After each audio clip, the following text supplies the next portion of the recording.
अब युद्ध का चौथा दिन है, लेकिन ईरान के तेवर नरम नहीं हो रहे। थोड़ी देर पहले ईरान ने इजराइल पर अपनी खैबर शिकन मिसाइल से हमला करने का दावा किया। ईरान ने कहा उसने ये मिसाइल अमेरिका इजराइल के ठिकाने पर मारी है। ईरान की तरफ से भी जबरदस्त दावे किए जा रहे हैं कि जितने भी सैन्य बेसेस हैं अमेरिका के अलग अलग देशों में, वहां पर आज का दिन, कल का दिन देखिए और भी हिस्सों पर उसने आक्रमण किए थे, लेकिन आज खास करके ईरान की तरफ से दावा जो है वो उन खास जगहों पर हमले का है जहां पर अमेरिकी सैन्य बेसेस हैं और इजराइल के ऊपर भी उसका सीधा सीधा निशाना चल रहा है। लेकिन उसकी ये मिसाइल, उसकी जो खैबर शिकन मिसाइल है सुमित, क्या खासियत है? खैबर शिकन के बारे में कहा जाता है इसकी रेंज करीबन 2000 किलोमीटर की है। ये करीबन 150 किलो के करीब इसका वॉरहेड की कैपेसिटी है। लेकिन खतरा क्या है, आप देखिए कि इसका सबसे बड़ा खतरा ये है क्योंकि अमेरिका और इजराइल को ये लगता है कि अगर इसके वॉरहेड्स की कैपेसिटी को कम कर दिया जाए, यानी एक्सप्लोजिव बेहतरीन एक्सप्लोजिव का इस्तेमाल किया जाए, तो ऐसे में इसकी रेंज को एक्सटेंड कर दिया जा सकता है। यानी 2000 से ये 3000 4000 किलोमीटर भी हो सकती है। और शायद यही खतरा इजराइल और अमेरिका को भी सता रहा था। लेकिन ये अभी देखिए, अभी तक ईरान ने इसके इस्तेमाल की बात नहीं कही है, लेकिन अगर इसका इस्तेमाल कर लिया जाता है, अगर इसके एक्सटेंडेड रेंज के साथ इसका इस्तेमाल किया जाता है, तो निश्चित तौर पर इससे नुकसान बेहद ज्यादा दोनों तरफ होने वाला है। दुनिया से एटमी ग्रहण तभी हटेगा जब महायुद्ध अब रुकेगा। और सवाल यह है कि युद्ध कैसे रुकेगा? रूस यूक्रेन युद्ध 1467 दिन से जारी है। ईरान युद्ध को अब की बार होते 4 दिन बीत चुके हैं। सब जानना चाहते हैं युद्ध कितने दिन चलेगा। क्या रूस यूक्रेन की तरह लंबा खींचेगा या फिर कुछ हफ्तों या महीनों? सवाल इसीलिए क्योंकि यूक्रेन को तो अमेरिका से लेकर यूरोप तक की मदद मिल रही थी, तब वो रूस के सामने टिक पाया। लेकिन ईरान को सीधी मदद कहीं से नहीं मिल रही, न मिलने की उम्मीद है। ऐसे में ईरान क्या लंबा युद्ध लड़ पाएगा? ईरान का मशहद जहां लोग दुआ करते हैं कि अल्लाह हमारे लीडर को महफूज रखे, लेकिन जैसे ही याद आता है कि इनके सुप्रीम लीडर मारे जा चुके हैं, वहां मौजूद लोग दुख से भर जाते हैं, शोक में डूब जाते हैं।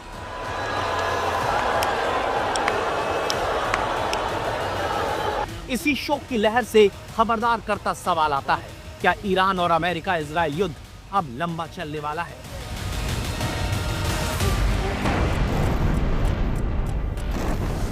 युद्ध के चौथे दिन यह धमाका तेहरान में इजरायली मिसाइल से हुआ है। धुएं का बड़ा बवंडर उठता नजर आया है और सवाल भी, क्या अमेरिका इजराइल को अंदाजा हो चला है कि ईरान से युद्ध अब दिनों में नहीं महीनों तक चल सकता है? अल्लाह अकबर। इस सवाल की वजह अमेरिकी राष्ट्रपति ट्रंप और इजरायली पीएम नेतन्याहू के ताजा बयान है, जहां मिलकर ईरान के खिलाफ 4 दिन पहले युद्ध शुरू करने वाले अब कहते हैं लंबी लड़ाई चली तो लंबा लड़ेंगे। हमारे पास दुनिया की सबसे मजबूत और शक्तिशाली सेना है और हम आसानी से विजयी होंगे।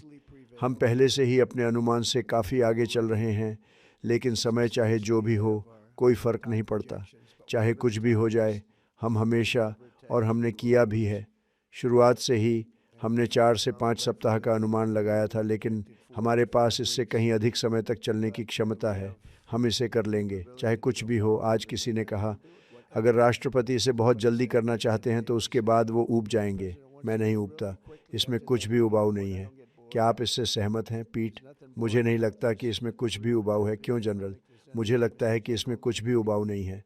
मैं आपको गारंटी देता हूँ उन सब चीज़ों से गुजरने के लिए जिनसे मुझे गुजरना पड़ा। हमने सैन्य नेतृत्व को बर्खास्त करने के लिए 4 सप्ताह का समय निर्धारित किया था, और जैसा कि आप जानते हैं यह काम लगभग 1 घंटे में ही पूरा हो गया, इसलिए हम निर्धारित समय से काफ़ी आगे हैं।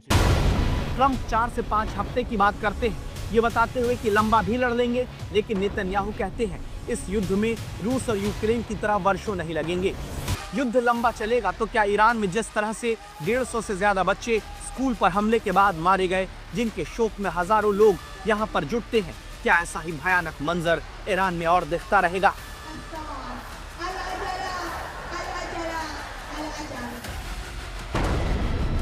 या फिर जिस इजरायली डिफेंस फोर्स ने बेरूत में ईरान के साथ ही हिजबुल्लाह के इंटेलिजेंस हेडक्वार्टर के कमांड सेंटर, हथियार रखने की जगहों और सैटेलाइट कम्युनिकेशन के हिस्से पर कई हमले किए, क्या इसी तरह ईरान की मिसाइल पावर को खत्म करके युद्ध को जल्दी अमेरिका इजराइल पूरा कर सकते हैं? जबकि ध्यान देने की बात है कि ईरान की सुप्रीम नेशनल सिक्योरिटी काउंसिल के सेक्रेटरी अली लारिजानी ने कह दिया है कि अमेरिका का पता नहीं, लेकिन ईरान ने खुद को एक लंबे युद्ध के लिए तैयार कर रखा है। युद्ध नहीं रुका तो तेल का संकट होगा, युद्ध जल्दी नहीं रुका तो महंगाई बढ़ेगी, युद्ध जल्दी नहीं रुका तो खाड़ी देशों में रहते भारतीयों के लिए चुनौतियां बढ़ेंगी। तो सवाल है कि युद्ध कितना लंबा चल सकता है, यह निर्भर करता है ईरान के पास हथियार कितने हैं। क्यों? ये तो सब जानते हैं कि ईरान से ज्यादा सैन्य ताकत हर मामले में अमेरिका की है, जो इजराइल के साथ मिलकर युद्ध में उतरा है। इन वीडियो को आप याद करिए जो हम आपको दिखा रहे हैं। फरवरी 2025 जब पिछली बार लड़ाई के दौरान ईरान ने अंडरग्राउंड टनल का वीडियो जारी किया था, ईरान ने दिखाया था कि जमीन से 1600 फीट नीचे किस तरह मिसाइल सिटी में ईरान के हथियारों का जखीरा रखा हुआ है, जहां मिसाइल बनाने से लेकर लॉन्च तक करने का इंतजाम रहता है। न्यूज एजेंसी रॉयटर्स के अनुसार ईरान के पास इस तरह की 5 मिसाइल सिटी हैं, जो तेहरान, रमानशाह, सेमनान समेत अन्य शहरों में है। यह तो हो गई मिसाइल की ताकत की नुमाइश। अब की बार ईरान दावा है कि मिसाइल से ज्यादा अपने ड्रोन से हमला कर रहा है, खासकर खाड़ी देशों में जहां पर अमेरिकी बेसेस हैं। इस पर ईरान की रणनीति बदली हुई है। वो मिसाइल से ज्यादा ड्रोन का इस्तेमाल ही नहीं कर रहा, बल्कि 20-25 लाख के ड्रोन से हजारों करोड़ की रिफाइनरी से लेकर बड़े बड़े अमेरिकी सैन्य बेस तक परवार कर रहा है। ईरान ने अंडरग्राउंड टनल में ड्रोन की ताकत का प्रदर्शन भी किया है, शायद यह बताने के लिए कि उसकी ड्रोन पावर कितनी है और वो जल्द ही युद्ध में न झुकने वाला है न घुटने टेकने वाला है। 4 दिन की लड़ाई के बाद ईरान के पास कितनी मिसाइल बची है, यह अगला सवाल है। कितनी मिसाइल बची है, कितना ड्रोन बचा है? क्या अब भी ईरान लगातार मिसाइल ड्रोन बनाते हुए युद्ध लड़ सकता है? इसी से तय होगा कि यह महायुद्ध हफ्तों चलेगा, महीनों चलेगा, या फिर साल भर से भी ज्यादा चल सकता है। 2022 में अमेरिकी सेंट्रल कमांड ने अनुमान लगाया था कि ईरान के पास 3000 बैलिस्टिक मिसाइलें हैं। जून 2025 में 12 दिन चले इजरायल ईरान संघर्ष के बाद इजरायल ने ईरान की 70% मिसाइलें तबाह होने का दावा किया था। वॉशिंगटन के एक थिंक टैंक का दावा रहा है कि इस दौरान ईरान ने इजरायल पर 574 मिसाइलें दागी थी। हालांकि यह दावा भी किया जाता रहा कि इसके बाद ईरान ने तेजी से नए हथियार बनाने का काम जारी रखा। अमेरिकी विदेश मंत्री मार्को रूबियो तो यह दावा भी करते हैं कि ईरान 1 महीने में 100 बैलिस्टिक मिसाइल बना सकता है, यानी हर दिन 3 से 4 मिसाइल ईरान बना सकता है। तो सवाल है, क्या इसी कारण अब हफ्तों की बात ट्रंप करने लगे? दूसरे पॉइंट पर गौर करिए। यूएई ने बताया है कि उसके ऊपर अब तक ईरान की तरफ से 186 मिसाइल से हमला किया जाता है। इजरायल ने कोई सीधा नंबर तो नहीं बताया, लेकिन 100 से ज्यादा मिसाइल ईरान दाग चुका है। कुवैत ने 178 के करीब मिसाइलें और 283 ड्रोन इंटरसेप्ट किए हैं। बहरीन ने 73 और कतर ने 104 मिसाइलों से हमले का दावा किया है। यानी इस बार कई मोर्चों पर फ्रंट खुला है। केवल इजरायल ही नहीं, बल्कि अमेरिकी बेस वाले खाड़ी देशों में भी मिसाइल ड्रोन से हमला करके ईरान चाहता है कि अमेरिका पर दबाव बने। तो क्या इस चक्कर में ईरान का मिसाइल ड्रोन पावर ज्यादा तेजी से खत्म होगा और तब युद्ध रुक पाएगा? प्रणय, ये बात समझाइए कि कोई भी देश अगर एक आक्रमण करता है, एक युद्ध में उतरता है, तो उसे अपने असलहे को उस हिसाब से इस्तेमाल करते हुए आगे बढ़ना होता है। और ऐसे में अगर ईरान ये कह रहा है कि हम एक लंबे युद्ध के लिए तैयार हैं, तो वाकई क्या ये आंकड़े मायने रखते हैं? निश्चित रूप से आंकड़े तो मायने रखते हैं लड़ाई के अंदर, क्योंकि किसकी लड़ने की कितनी क्षमता है। लेकिन युद्ध में उतरा ईरान नहीं है। ईरान का कहना है कि यह युद्ध उस पर थोपा गया है और अब वो केवल अपने बचाव की लड़ाई लड़ रहा है। चूंकि आक्रमण या कह लीजिए हमला जो है वो शुरुआत इजराइल और अमेरिका की तरफ से की गई है और ईरान अपने बचाव के अंदर हर उस क्षमता, उस साधन का इस्तेमाल कर रहा है जो उसके पास है। लेकिन आपके इस सवाल का जवाब जो है वो काफी हद तक ईरान की टोपोग्राफी में, उसके भूगोल के अंदर है। ईरान का 52 से 60% हिस्सा पहाड़ी है और कहा जाता है कि ईरान ने देश के अलग अलग इलाकों के अंदर, पहाड़ों के अंदर इस तरीके की टनल्स बना रखी हैं, इस तरीके से जमीन के नीचे बड़े बड़े साइलोज बना रखे हैं, जहां ड्रोन्स का जखीरा, मिसाइलों का जखीरा और साथ ही मिसाइल्स के लॉन्च पैड्स को भी रखा गया है। अलग अलग दूरी की मिसाइलें जिन इलाकों को टारगेट उसे करना है वहां के हिसाब से कैलिब्रेट की गई हैं और साथ ही कमांड एंड कंट्रोल स्ट्रक्चर इस तरीके का बनाया गया है। यह एक ऐसी लड़ाई है श्वेता, जिसकी तैयारी शायद ईरान भी बहुत लंबे समय से कर रहा था। भले ही यह हमला अयातुल्लाह अली खमनेई की मौत एक झटके के तौर पर ईरान को लगी हो, लेकिन लंबी लड़ाई का अगर आप इतिहास देखें तो 8 साल ईरान ने लड़ाई इराक के खिलाफ लड़ी थी। हालांकि वो जो घटना है वो खत्म हुई थी एक विमान दुर्घटना के साथ, जिसमें करीब 290 लोग मारे गए थे, और वो अमेरिकी मिसाइलों के शूट करने से जब विमान गिरा था उस समय वो लड़ाई खत्म हुई थी, क्योंकि यूएन का रेजोल्यूशन उसके बाद आया था। लेकिन ईरान फिलहाल अपनी हथियार कैपेसिटी के साथ में इस लड़ाई के मैदान में तो खड़ा हुआ। अब कितनी देर तक टिक पाता है ये काफी हद तक डिपेंड करता है कि उसके पास कितनी मिसाइलें बची हैं जिन्हें वो शूट कर पा रहा है, क्योंकि केवल स्टोरेज ही नहीं, इजराइल की जो बमबारी है वो भी एक बड़ा फैक्टर है इसके अंदर, क्योंकि इजराइल लगातार बमबारी कर रहा है और ये जो मिसाइलों के जखीरे हैं वो इसके निशाने पर हैं। सुमित, एक बहुत इंटरेस्टिंग मेल कल इजराइल की तरफ से भेजा गया था सभी को, जिसमें यह लिखा गया था कि हमारी एम्यूनिशन की खेप यहां पर पहुंच रही है और वो एक लॉजिस्टिकल उनका विमान सामने खड़ा है और उसको रिसीव किया जा रहा है वहां पर। अब ईरान को अगर हम देखते हैं तो कहीं से उसको ऐसी खेप आ नहीं रही है यूक्रेन की तरह।